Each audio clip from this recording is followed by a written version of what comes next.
لله نحمده ونصلي على رسوله الكريم. أعوذ بالله من الشيطان الرجيم. بسم الله الرحمن الرحيم. يا أيها الرسول بلغ ما أنزل إليك من ربك وإن لم تفعل فما بلغت رسالته. اللہ عز و جل نے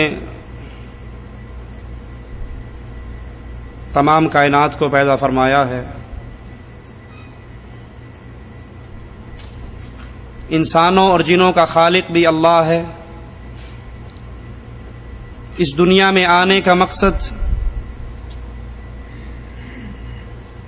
اللہ عز و جل بیان فرماتا ہے وَمَا خَلَقْتُ الْجِنَّ وَالْإِنسَ، میں نے جنات کو پیدا کیا، میں نے انسانوں کو پیدا کیا اِلَّا لِيَعْبُدُونَ، اپنی عبادت کے لیے. اللہ کی عبادت کا طریقہ کار وہ مبہم نہیں ہے، بلکہ مالک عز و جل نے اپنے انبیاء کو اتارا جنہوں نے عبادت کے طریقے بیان فرمائے. اب اللہ عز و جل کی عبادت اللہ کی رسولوں کے ذریعے پر، ان کے طریقے پر چل کر کی جائے گی.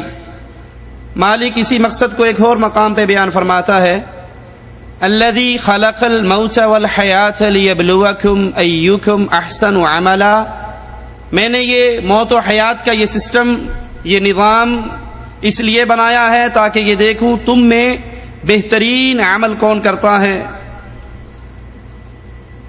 انسان انبیاء سے آزاد ہو کر ہدایت کے اوپر عمل نہیں کر سکتا، کیونکہ اللہ کی ہدایت انبیاء پر آتی ہے اور انبیاء اپنی امتوں کو سکھاتے ہیں، جسے قرآن حکیم ان الفاظ میں بیان کرتا ہے فَإِمَّا يَأْتِيَنَّكُم مِّنِّي هُدًى فَمَن تَبِعَ هُدَايَ فَلَا خَوْفٌ عَلَيْهِمْ وَلَا هُمْ يَحْزَنُونَ.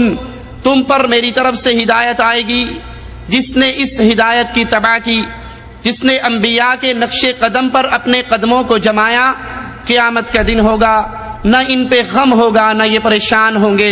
انہی کے لیے ہدایت ہے جنہوں نے انبیاء کے راستے کو اپنایا. اس دعوت دین کی اہمیت کیا ہے؟ اللہ کی کتاب ہمیں بتاتی ہے کنتم خیر امہ، تم بہترین امت ہو، تم بہترین لوگ ہو، تم بہترین جماعت ہو. تمہیں اللہ نے پیدا کیوں کیا؟ تاکہ تم لوگوں کو نیکی کا حکم دو، لوگوں کو برائی سے روکو. یہ تمہاری پیدائش کا مقصد ہے، اور اللہ پر ایمان لے کر آؤ. رسول اللہ صلی اللہ علیہ وسلم نے بھی یہی تعلیمات ہم تک پہنچائی بلغوا عنی ولو آیہ، تمہیں ایک آیت کا